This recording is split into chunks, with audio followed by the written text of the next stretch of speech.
조용히 기도하심으로 부활절 제7주 주일 오전 예배를 하나님 앞에 드리겠습니다. 오늘 우리 15절로 25절입니다. 사무엘하 12장 15절로 25절입니다. 찬양대 찬양이 있겠습니다. 오늘 찬양의 제목은 사람을 살리는 노래입니다.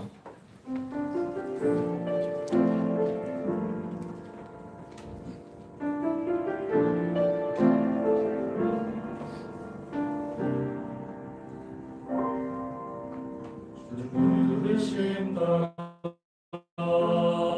예수 이름 부르며 나의 인생을 들였네. 사람들이 이해 못하고 결과 어떠하든지 주만 따라가기 원했네.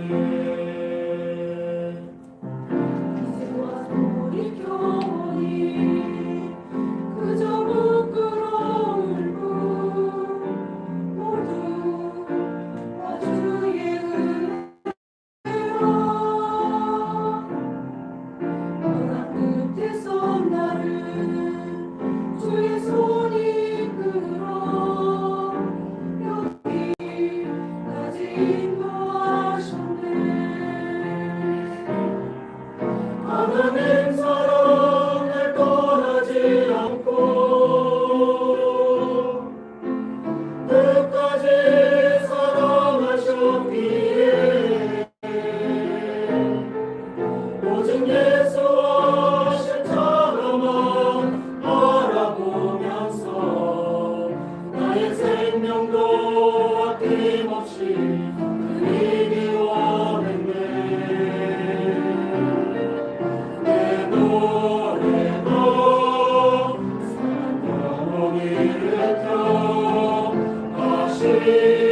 살게 하는 노래가 되기 주에 올 때 착한 일뿐이라 칭찬받기나 원하네.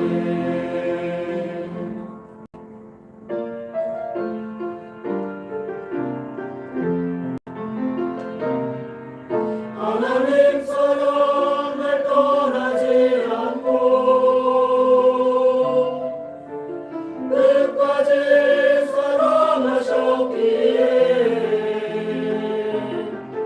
오직 예수와 십자가만 바라보면서 나의 생명도 아낌없이 드리기 원했네.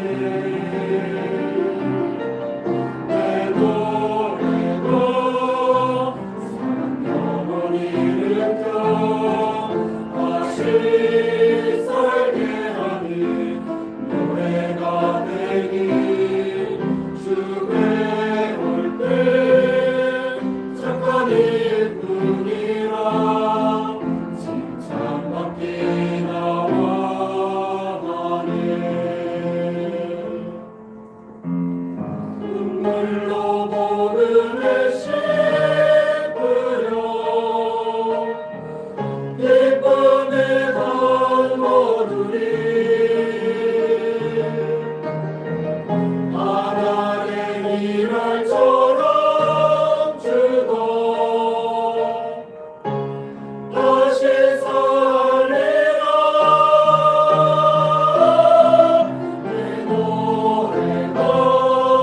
내 노래가 영원히 일으켜 살게 하는 노래가 되기 주에 올 때 착한 일뿐이라 칭찬받기나 원하네. 칭찬받기나 원하네. 칭찬받기나 원하네.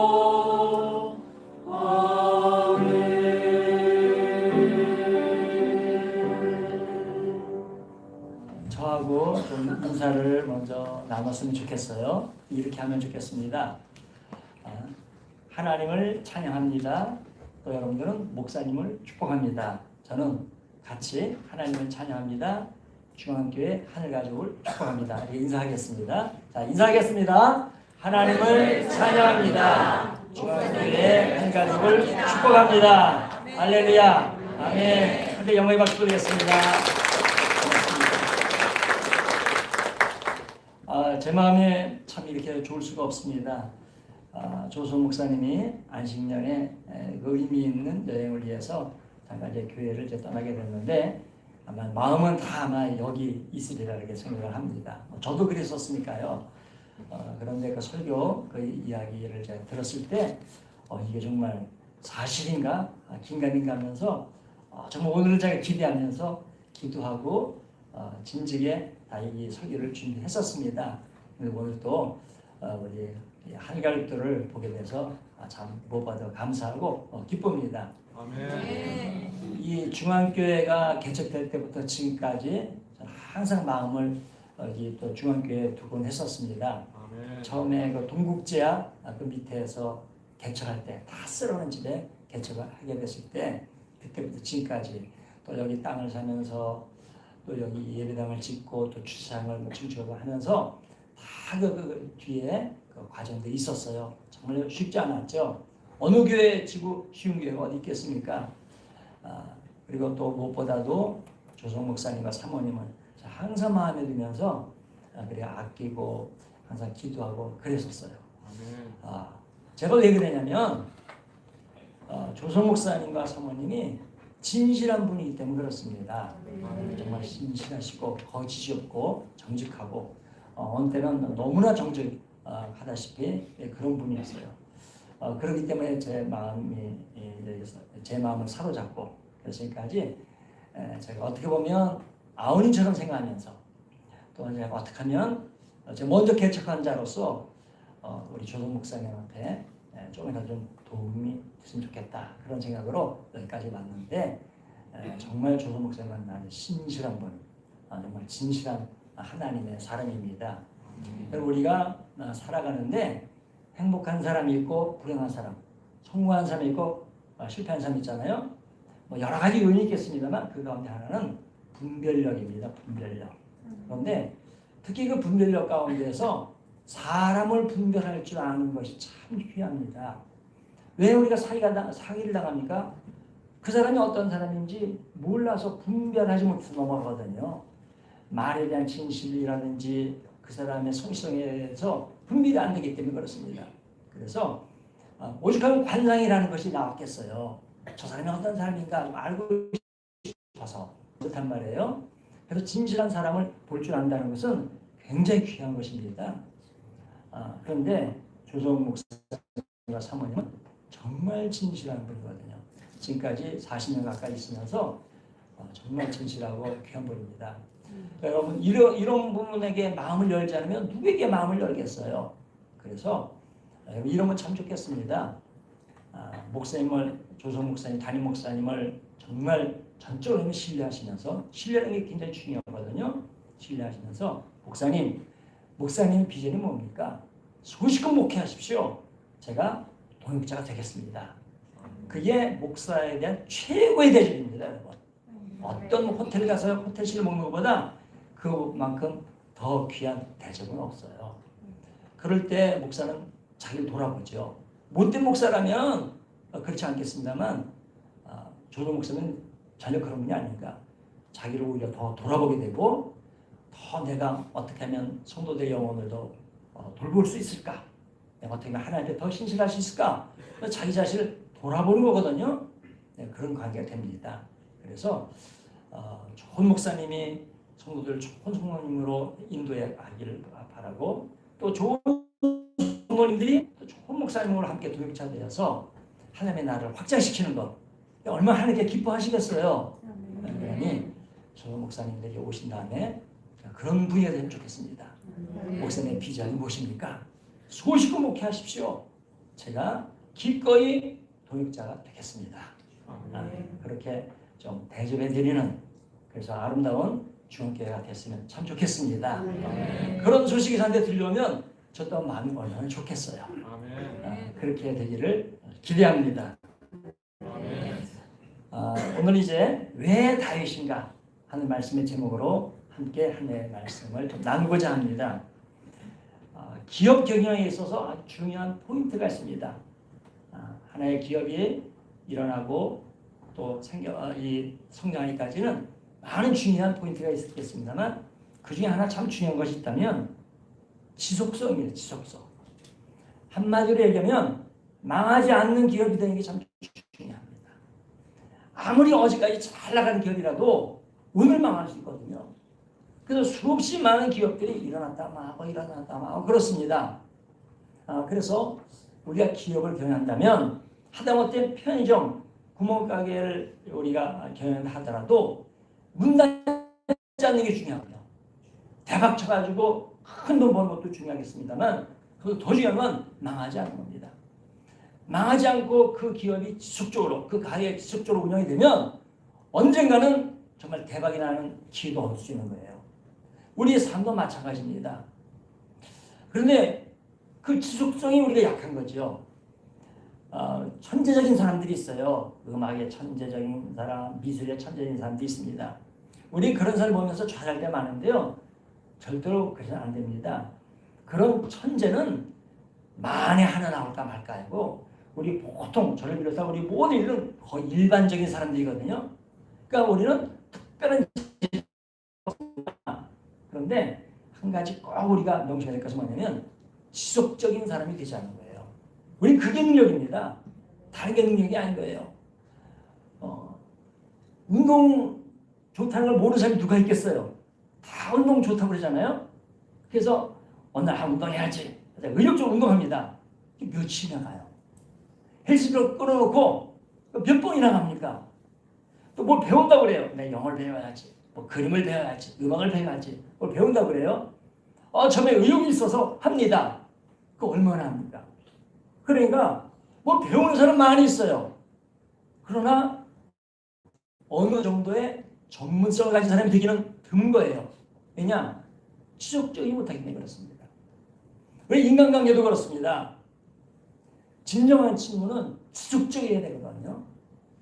그래서 사람이 사귀다가 헤어진 경우가 보통 1년 안에 헤어지는 경우가 제일 많다더라고요. 추나 추동을 못 견디는 거예요.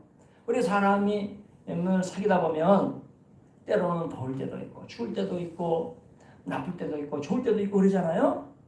근데 그게 지속적이 안 되는 거예요. 그게. 그래서 돌이켜보면 지금 내가 내 곁에 있는 가장 정말 내 마음을 다 잘 통하고 앞으로도 계속해서 지속적으로 이어갈 친구가 누가 있을까? 많은 만나는데 거의 없는 거예요. 이게 우리 현실이거든요. 그래서 지속성이라는 것이 우리 삶에서 대단히 중요합니다.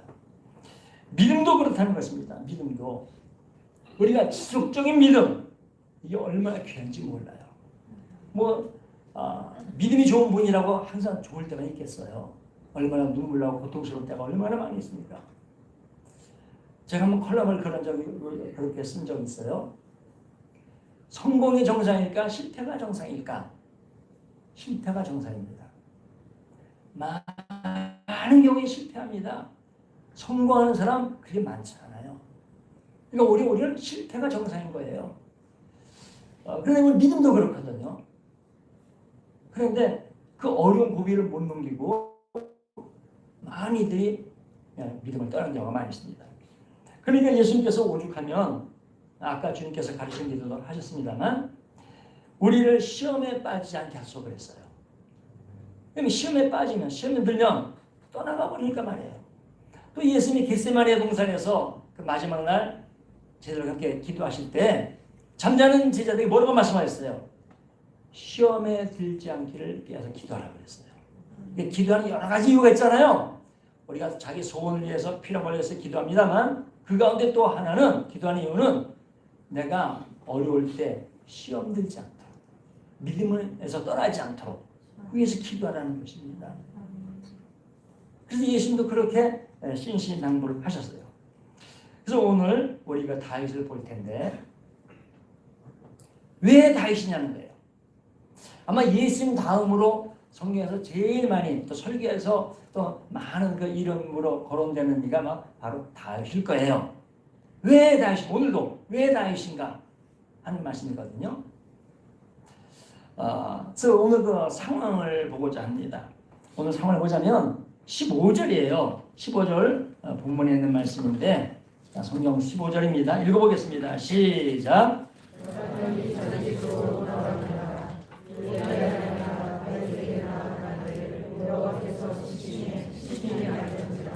네, 하나님이 아이를 치셨다 그랬어요. 이 이야기가 뭐예요? 바세바라는 이제 다윗의 아내가 낳은 아이잖아요. 근데 바세바가 누굽니까?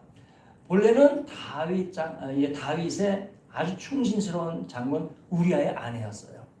근데 그 우리아가 전쟁터에 나간 사이에 그만 이 바세바를 범해버려 말았잖아요, 다윗이. 그걸 얼마나 가증스럽게 자기 그 죄를 덮으려고. 그때 이제 아기를 갖게 됐단 말이에요, 바세바가. 그러니까 그걸 덮으려고 우리아를 가증스럽게 죽이잖아요. 전쟁터에 나가서 장렬하게 전사하는 것처럼 해서 죽여버리고, 그러니까 남편이 없으니까 이제 그 바세바를 데려오잖아요. 아주 가증스러운 죄. 그런 죄는 여러 가지 종류의 죄가 있는데 그 중에 하나 보면 교묘한 죄가 있고 우리가 우발적으로 짓는 죄가 있어요. 크게 보자면, 근데 하나님이 뭘 아주 그냥 그렇게 괘씸하게 생각하시냐면 가증스러운 죄, 교묘한 죄. 그걸 하나님께서는 굉장히 아주 노하십니다. 근데 다윗이 아주 가증스러운 죄를 졌잖아요. 자기의 도덕성이 훼손될까봐. 그래서 충신인 우리아를 죽여버리고, 그리고 그의 아내 바세바를 데리고 왔어요. 아무도 몰랐어요. 하나님은 아주 계셨단 말이에요. 이건 용서받지 못하는 것입니다. 그런데 그렇게 해서 낳은 아이가 바로 지금 이 아이인 거예요. 근데 이 아이가 낳자마자 하나님께서 치셨다 그랬어요. 그래서 깊은 병이 들었습니다. 참 다윗이 얼마나 마음이 아팠겠어요. 그래서 자기 죄를 아니까 다윗이 뭐 있겠어요. 자, 한번 보십시오. 16절 17절입니다. 16절 17절 읽어보겠습니다. 시작. 다윗이 그 아이를 위하여 하나님께 간구하되 다윗이 금식하고 안에 들어가서 밤새도록 하나님께 구했으니 그 죄를 들은 자들이 그 곁에 서서 다윗을 땅에서 일으키려 하되 왕이 듣지 아니하고 그들과 더불어 먹기도 아니하다. 네, 다윗이 금식하면서 그리고 처리하면서 간절히 울부짖듯이 기도했겠죠. 그러니까 신하들이 볼 때 민망스러워요. 왕이 보니까 너무 딱한 거예요. 그래서 왕이시여 고정하십시오, 일어나십시오 하면서 그 왕을 세우려고 했습니다만 뿌리치는 거예요. 아니라 놔두라는 거예요. 그러면서 간절히 매달려 기도하기를 일주일 기도합니다. 정말 간절히 기도했거든요. 회개하면서 말씀해요. 근데 그렇게 열심히 정말 진심을 내서 회개하며 기도하고 아이의 생명을 살려달라고 기도했는데 그 결과가 어떻습니까, 여러분? 자, 한번 보십시오. 18절 19절입니다. 18절 19절 시작.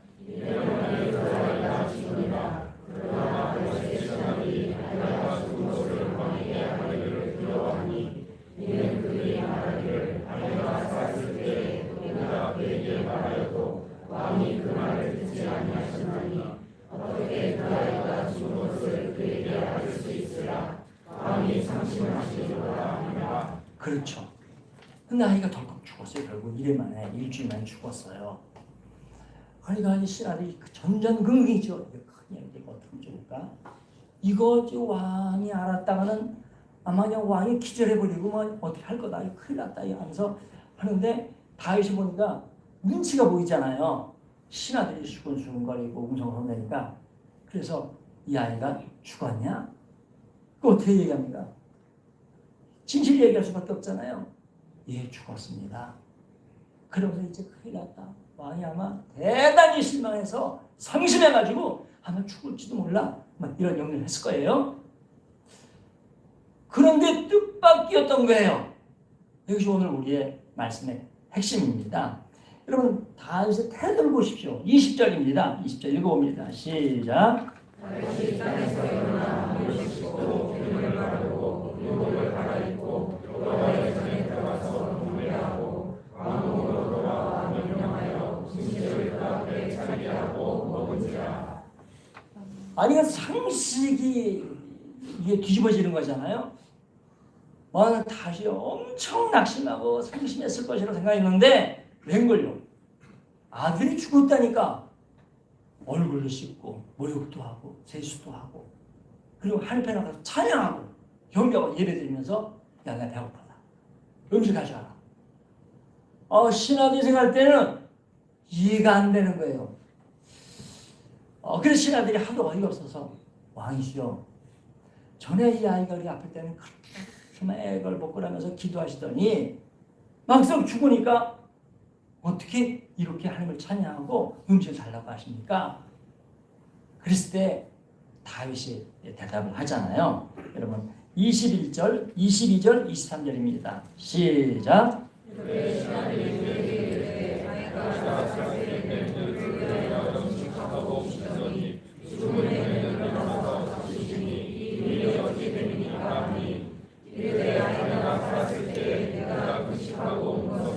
혹시 여호와께서 나를 불쌍히 여기사 아이를 살려주시는지 구하리까 생각하노라.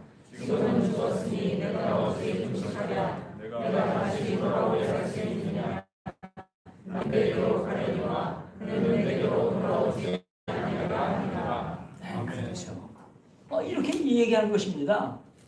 그러더니 없었던 것처럼 그런 음식을 먹고 다시 자기의 그 일로 돌아가더라는 말씀인 거예요.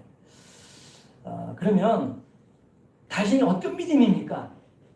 우리도 감동되잖아요. 어떤 믿음입니까?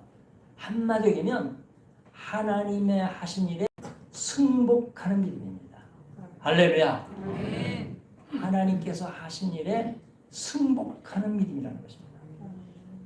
순종이 뭐냐면 승복이에요. 승복. 하나님께서 어떤 일 하시든지 어떤 말씀 하시든지 거기 승복하는 것, 이게 믿음이라는 말씀인 것입니다. 시험 들었다는 게 뭐냐면 하나님께서 하신 일에 못마땅한 거예요. 그게 시험 든 겁니다. 내 뜻이 있는데 왜 내 뜻이 거절됐냐는 거예요. 이건 승복이 아니거든요. 이 순종이라는 것은 우리 기독교인들의 덕목 중에 굉장히 중요한 덕목입니다. 근데 우리는 순종이라는 말을 너무 해프게 하는 경향이 있어요. 순종은 그냥 몇 마디 말씀 들었다고 그게 순종이 아닙니다. 정말 하나님께서 무엇을 하시든지 간에 네 아들을 쳐도 너 하나님을 찬양할 수 있느냐? 하나님께서 친 거잖아요. 다 해서 순복했어요. 거기에 왜 그렇습니까? 그러지 않았다는 거예요. 승복하는 믿음, 이게 순종입니다. 근데 좋은 것만 승복하는 게 아니에요. 왜 승복이라는 말이 나왔어요? 내가 따를 수 없는데 내가 따라야 되는 것, 우리 승복이라고 하지 않겠습니까? 군인교회에 보면 진급을 앞두고는 기도들 많이 합니다. 군인에게 있어서 진급은 굉장히 중요하니까요. 그래서 막 새벽기도 나가고 막 그렇습니다. 근데 실제로 제가 군인교회에 사역하는 분한테 전도자한테 들은 이야기입니다. 그래서 40일 기도하면서 막 간절히 기도하는 거예요. 그런데 그분이 진급해서 누락이 됐어요. 떨어졌어요. 그 다음부터 그게 안 나와요. 그럴 때 목사님이 얼마나 애달프겠어요. 정말 그분이 간절히 사명받아서 기도할 때도 얼마나 마음이 조마조마했겠어요. 정말 됐으면 좋겠는데. 그런데 사람이 자기 뜻대로 됩니까? 떨어졌어요. 그게 안 나와요. 그러니까 목사님이 이제 신방에서 얘기를 하잖아요. 근데 뭐라 얘기합니까? 내가 그렇게 열심히 했는데, 내가 그렇게 간절히 기도했는데 하나님께서 나를 안 들어줬다는 거, 나의 기도를. 그런 하나님 나 필요 없어요. 무엇으로도 설득이 안 돼요. 그런 경우에 이건 승복이 아니잖아요. 하나님은 자기 마음대로 부리는 그런 사람이 아닙니다. 하나님은 우리가 하나님의 뜻에 따르는 사람이 돼야 되지. 그러니까 우리가 말은 항상 순종이라고 하면서 사실은 내 뜻에 하나님이 따라주기를 원하고 있어요. 그러니까 시험이 되는 겁니다. 사람과의 관계도 시험이 되는 이유가 뭐예요? 내 뜻대로 안 됐다는 거예요. 그래서 섭섭해요. 그러니까 우리가 예수 믿는 때나 사람 관계에서도 섭섭병이 들어가면 이거 큰 문제인 거예요. 며느리한테 섭섭해. 시부모님이 섭섭해. 부모님에게 섭섭해요. 이거 섭섭병이 큰 문제입니다. 물론 상대방이 잘못해서 섭섭한 것도 참 많이 있습니다만 이 섭섭한 병이 들어가는 거 이거 큰 문제인 것입니다. 그러니까 하나님께 섭섭병이 들어간 거예요. 그래서 시험이 되는 것입니다. 우리가 참 조심해야 되겠죠. 그러니까 오죽하면 예수님이 씨 뿌린 자의 비유를 말씀하시면서 하셨겠어요. 농부가 씨앗을 뿌리는데 그런데 어떤 씨앗은 길가에, 어떤 씨앗은 돌짝밭에, 어떤 씨앗은 가시덤불에, 어떤 씨앗은 옥토밭에 떨어졌잖아요. 근데 어떻게 됐습니까? 길가에 떨어진 거, 또 돌짝밭에 떨어진 거, 가시덤불에 떨어진 것들은 다 결국 시들어 죽었어요. 그래서 그까지 해석까지 해주셨어요. 예수님이 말씀의 고난 때문에 시험 들어서 그래서 결국 말씀이 없어 말라 죽기도 하고 또 이 재물의 유혹 때문에 그래서 그 말씀에 귀를 막혀서 죽기도 하고 나중에 옥토밭에 떨어졌어요. 그러니까 여러 씨앗이 있는데 이것저것 시험 들어버린 거예요. 옥토밭에 떨어져야 되잖아요. 옥토밭에 떨어진 게 무엇입니까? 말씀도 깨닫는 자. 그러면서 여전히 찬양하는 자. 오죽했으면 예수님이 그런 말씀을 하셨겠습니까? 그래서 믿음이 지속적으로 해야 되는데 그 중간에 실족해서 떨어져 나가지 말라는 말씀입니다. 우리가 예수를 믿으면서 오해를 하는 경우가 하나 있는데 뭐냐면 열심히 하면 된다. 열심히 하면 정당화되는 걸로 알고 있어요. 그래서 열심히 하는데 왜 안 돼? 그런 게 있거든요. 열심히 한다고 되는 게 아닙니다. 먼저는 바르게 열심히 해야 되는 것이고요. 근데 자기는 잘못된 걸로 열심히 했는데 자기는 그것도 모르고 있어요. 바울이 사울이었을 때 그랬잖아요. 예수의 일을 열심히 잡아주는 게 하나님께서 기뻐하시는 줄 알았어요. 열심히 하면 할수록 그것은 잘못되는 거지. 그래서 이건 분별력이 있어야 되는 것입니다. 그래서 판단력이 있어야 되는 거예요. 그런데 우리는 열심히 하면 공부도 열심히 하면 공부를 다 잘하는 줄 알아요. 그런데 여러분 열심히 한다고 다 되는 것은 아닙니다. 특히 우리가 기도도 그렇습니다. 하나의 일도 그렇습니다. 열심히 하는 것이 물론 기도응답 받죠. 그런데 열심히 한다고 해서 기도응답이 다 되는 건 아닙니다. 여러분 기도응답의 주권은 하나님께 있나요? 내게 있나요? 그렇죠. 내가 열심히 하든 설렁설렁 하든 그 기도에 대한 응답의 주권은 전적으로 누가 갖고 계세요? 하나님이 갖고 계신 거예요. 그래 열심히 했는데 하나님이 나에게 응답 안 하셨다? 섭섭하다? 그건 승복이 아니에요. 순종이 아닌 거죠. 그래서 기도를 열심히 했더니 응답해 주셨다? 그런 사실은 조금 틀린 말입니다. 하나님께 날 불쌍히 여기셔서 응답해 주신 것이지. 그래서 이 다윗도 하나님께 불쌍히 여겨달라고 해서 그걸 했잖아요. 하나님께서 불쌍해서 우리를 사랑해서 우리에게 응답을 주신 것이 내가 열심히 했다고 해서 그것이 응답은 아닙니다. 아무리 열심히 해도 하나님께서 노하실 수 있어요. 우리가 제대로 기도하지도 않은 것 같은데도 되는 경우가 있어요. 그럼 기도를 그렇게 설렁설렁 되나 보다. 그건 아니거든요. 하나님께서 우리를 불쌍히 여기셔 주시는 거예요. 그러니까 우리가 교만해서 안 됩니다. 내가 열심히 했는데 응답받았다? 이거 생각하면 곤란해져요. 그러니까 너도 열심히 해. 그러거든요. 정작이 되는 거예요. 어느 것. 난 열심히 하니까 됐잖아? 아닌 거예요. 하나님의 은혜로 된 것이죠. 그게 하나님의 은혜라는 거예요. 그렇게 얘기하는 것입니다. 우리가. 근데 누가 시험에 드냐? 열심히 할수록 시험에 드는 거예요. 그래서 안 되면 분위기교회 40일 새벽기도 나갔다가 교회 안 나가는 거 똑같다는 말씀인 것이에요. 이러기 때문에 다윗이 위대한 사람인 것입니다. 다윗은 얼마나 몸부림치면서 기도했어요. 오죽하면 신하들이 민망스러워했을까요? 이러시면 안 됩니다. 그런데 다윗을 뿌리치면서 기도했잖아요. 그런데도 인간이 안 뿌렸어요. 하나님께서 다윗을 치셨어요. 하나님 차라리 죄진 저를 치시지 왜 이 아이를 치십니까? 할 수 있잖아요. 부모로서 얼마나 안타까워요. 하나님께서 그 아이를 치셨어요. 데려가셨어요. 그 시편에 보면 그 회개시라고 있어요. 이때 이제 바스바에게 그런 죄를 범하고 우리아를 죽이고 그리고 나단에게 지적받았을 때 다윗이 간절히 회개기도한 것이 시편에 있어요. 이게 51편이거든요. 제가 읽어드리겠습니다. 51편, 시편 51편 1, 2절. 하나님이여 주의 인자를 따라 내게 은혜를 베푸시며 주의 많은 긍휼을 따라 내 죄악을 지워주소서. 나의 죄악을 말갛게 씻으시며 나의 죄를 깨끗이 제하소서. 9절, 10절, 11절. 주의 얼굴을 내 죄에서 돌이키시고 내 모든 죄악을 지워주소서. 하나님이여 내 속에 정한 마음을 창조하시고 내 안에 정직한 영을 새롭게 하소서. 나를 주 앞에서 쫓아내지 마시며 주의 성령을 내게서 퍼두지 마소서.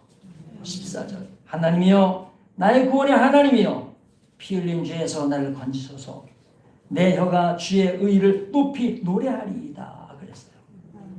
간절히. 그래서 시편이거든요. 시편이 왜 유명하냐면 이게 다 우리 얘기예요. 우리의 아픔, 우리의 절망, 우리의 기쁨, 이게 다 시편이에요. 시편 하나 읽어보면 정말 곱씹을수록 그냥 내 마음, 우리 마음이 울리는 있는 것입니다. 이렇게 간절히 했지만 하나님께서는 아들을 치셨어요. 다윗은 승복을 했습니다. 사람들은 자기 죄를 모르고 하나님께서 어떤 것을 하시면 거절하시면 하나님 원망한단 말이에요. 우리가 이런 걸 조심해야 되는 것입니다. 하나님이 다윗의 아들을 치셨을 때, 그래서 죽었을 때 다윗이 제일 먼저 한 게 뭐였어요? 깨끗이 하고 하나님을 찬양했어요. 이게 쉬운 게 아니거든요. 그러니까 하나님께서 이런 다윗을 보시면서 얼마나 뭉클하셨겠어요. 우리가 입장을 바꿔놓고 생각해봐요. 우리가 부모인데 자식 잘못했어요. 자식을 때렸습니다. 훈계했어요. 자식 그 때문에 괴로운 걸 보면 부모가 더 괴로운 거예요. 그러지 않겠어요? 그러니까 다윗이 이렇게 하나님께 순복을 보니까 하나님 마음이 더 괴로운 거예요. 그래서 결국은 하나님께서 다윗을 향해서 너는 내 마음에 합한 자다 그렇게 말씀하셨어요. 그냥 그렇게 된 게 아니란 말이에요. 사실은 도덕적으로 보자면 제가 만약에 다윗 같은 그런 죄로 도덕성이 탄로났다면 저는 뭐 완전히 사회에서 매장되죠. 그러니까 여러분 들킨 죄가 있고 감추진 죄가 있어요. 사람들은 들킨 죄가 막 지적을 하는데 숨겨진 죄가 훨씬 많습니다. 근데 난 아닌 것처럼 하고 있지. 그러니까 우리는 다 죄인인 거예요. 내 죄가 들키지만 않았을 뿐이지. 근데 다윗 들켰잖아요. 그러니까 완전히 얼굴이 먹칠한 거죠. 이 왕이 도덕을 얘기하면 찬양하는 자가 이런 못된 짓을 했다는 말씀이에요. 살인죄에다가 간음죄에다가 그걸 속인죄에다가 어마어마해요. 올라갔다면 매장당해서 사회에서 살 수 없을 거예요. 그럼에도 불구하고 하나님은 다윗을 내 마음에 합한 자다 그러고 오늘도 우리는 다윗을 이렇게 높이 얘기하잖아요. 사회에서 누가 이렇게 높여주겠어요. 믿음이 이렇게 귀한 것입니다. 예수님도 기도를 거절당하셨잖아요. 잘 알다시피 겟세마네 동산에서 내일 십자가를 져야 돼요. 그래서 오늘 얼마나 기도하셨으면 피가 변하여 땀이 변해 피가 됐다고 그랬어요. 핏대가 타신 거예요. 간절히 기도하시는데 그 기도 내용이 뭡니까? 이르시되 아버지여 만일 아버지의 뜻이거든 이 잔을 내게서 옮기시옵소서. 그러나 내 원대로 마옵시고 아버지 원대로 되기를 원하나이다 그랬어요. 예수님의 뜻은 십자가 안 졌으면 좋겠어. 이게 예수님의 뜻인데 하나님이 거절하셨어요. 응답 안 하셨어요. 그러니까 결국 십자가 지난 뜻이구나. 그래서 십자가 지셨잖아요. 얼마나 예수님도 십자가를 지기가 어려우셨으면 그 전날 밤에 피땀으로 기도하셨겠어요. 피땀으로. 우리가 예수님이니까 그 보면 하나님의 아들이시니까 십자가를 쉽게 졌겠지. 천만의 말씀이에요. 고통 가운데 그걸 지셨거든요. 그래서 예수님은 하나님의 뜻에 승복했어요. 이게 위대한 믿음이라는 것입니다. 오늘 우리는 믿음이면서 이런 걸 배워야 돼요. 근데 하나님 어떠신 분입니까? 하나님 반드시 하나님을 찾는 자에게 상 주신 분이거든요. 그럼 이런 믿음 좋은 다윗에게 어떤 상을 주셨나요? 성경 읽어봅니다. 본문 24절 25절입니다. 읽어봅니다. 24절 25절 시작. 다윗이 그의 아내 바세바를 위로하고 그에게 가다 그와 동침하였더니 그가 아들을 낳으매 그의 이름을 솔로몬이라 하니라. 여호와께서 그를 사랑하사 선지자 나단을 보내 그의 이름을 그렇게 하라 하시니 이는 여호와께서 사랑하셨기 때문이더라. 그렇죠. 그래서 솔로몬이 태어난 겁니다, 여러분. 다 이런 원인의 믿음의 원인으로 결과가 솔로몬이었던 거예요. 근데 우리는 솔로몬만 생각하잖아요. 솔로몬. 우리 자녀가 솔로몬 같기만 조금 하면 좋겠다 그러거든요. 솔로몬이 그냥 태어난 게 아니에요. 하나님이 얼마나 마음이 아프셨을까. 그래서 저런 다윗에게 내가 선물 하나 줘야 되겠다. 그래서 하나님의 사랑의 선물이 바로 솔로몬이었던 것이었어요. 그래서 우리는 신앙생활 할 때 하나님에게 기쁨이 되고 마귀를 절망시키는 자가 되어야 됩니다. 우리가 어떤 어려움 속에서도 어떤 시련과 어떤 병마와 어떤 실패 속에서도 하나님 찬양하고 믿음을 유지한다면 마귀가 절망해버려요. 우리는 그런 믿음을 가져야 됩니다. 우리는 예수님을 절망시켜서 안 돼요. 그래서 우리가 어려움 당할 때마다 그 예수님의 죽음을 생각하면서 예수님 십자가를 생각하면서 예수님 십자가 헛되지 않도록 해야 되는 것입니다. 내가 믿음을 떠나요? 십자가 헛되게 하는 것입니다. 예수님의 그 고난의 그 십자가 그 피 흘림을 헛되게 하는 것입니다. 하나님께서 예수 이 땅에 보내신 것을 헛되게 하는 겁니다. 우리는 그래서 안 되잖아요. 그래서 지속적인 믿음 이게 참 중요합니다. 우리는 큰 능력이 없어요. 병 고치는 큰 능력, 뭐가 나타나는 큰 능력, 그런데 우리는 그런 거 없어요. 없는 경우가 정상입니다. 일반적인 사람들은 없어요. 다 갖고 싶지만 우리는 어떤 믿음을 가지고 있어야 되느냐? 지속적인 믿음. 실패해도 병들어도 아파도 끝까지 하는 찬양 믿음. 이게 위대한 믿음이라는 것입니다. 여러분 데마라는 산이 있어요. 데마는 바울을 따라했던 동역자였거든요. 그래서 바울도 그냥 바울이 아닙니다, 여러분. 정말 자기 생명을 바치면서 바울과 함께 동역자, 브리스라, 아굴라, 부부라든지 이런 사람이 있었기 때문에 바울이 된 거예요. 그러니까 조성 목사님이 그냥 조성 목사님이 된 게 아닙니다. 정말 그런 동역자들이 있을 때 함께 하나님의 나라를 세워가는 것이지요. 바울엔 그런 동역자 있었어요. 예수님도 12세가 있었죠. 혼자 안 하셨어요. 정말 스스로가 제자들이 나는 믿음이 없는 자에 했던 그런 사람들, 예수를 부인까지 했던 베드로 같은 사람들을 불러서 하나님의 나라를 세우셨잖아요. 근데 바울 옆에는 그래서 이런 얘기를 했어요. 바울의 왼편에는 누가가 있고 누가복음 증인자, 바울의 오른편에는 데마가 있다. 이 데마를 성경에 보면요, 데마가 문화하느라 이런 얘기를 많이 나와요. 그래서 바울이 갇혔을 때 옥바라는 사람 이런 사람이 데마입니다. 난 변질이래요. 그래서 그 디모데 자기 제자에게 그렇습니다. 데마는 세상을 사랑해서 떠났어. 그 한마디 속에 바울의 마음이 얼마나 아팠겠어요. 예수의 마음이 얼마나 아팠겠어요. 아니 바울의 오른팔이었던 데마도 지속적 믿음을 갖지 못했어요. 우리가 그걸 생각해야 됩니다. 나는 어떤 사람이 될까 하는 거 그렇습니다. 오늘 이 말씀을 살펴보면서 여러분 하늘 떠서 안 됩니다. 예수 떠서 안 됩니다. 하나님의 나라 여러분 우리 만나야 되잖아요. 우리는 거기가 목적이지 이 땅의 성공이 목적이 아닙니다. 이 땅의 모든 것들은 과정이고 수단일 뿐인 거예요. 하나님의 나라를 잃어버리면 다 잃어버리는 것입니다.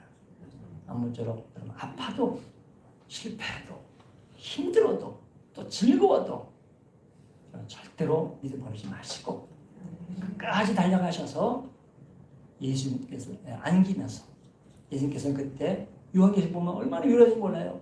우리의 눈에서 눈물을 닦아준다 그랬어요. 그날이 되기를 예수님 축복합니다. 이 시간에 기도하면 좋겠어요. 제가 우리 하나님, 우리가 아파도 고달파도 끝까지 예수님을 찬양하게 하시고 마침내 아버지 나라에 들어가게 하옵소서. 우리 주여 성을 외치고 같이 우리 기도하겠습니다.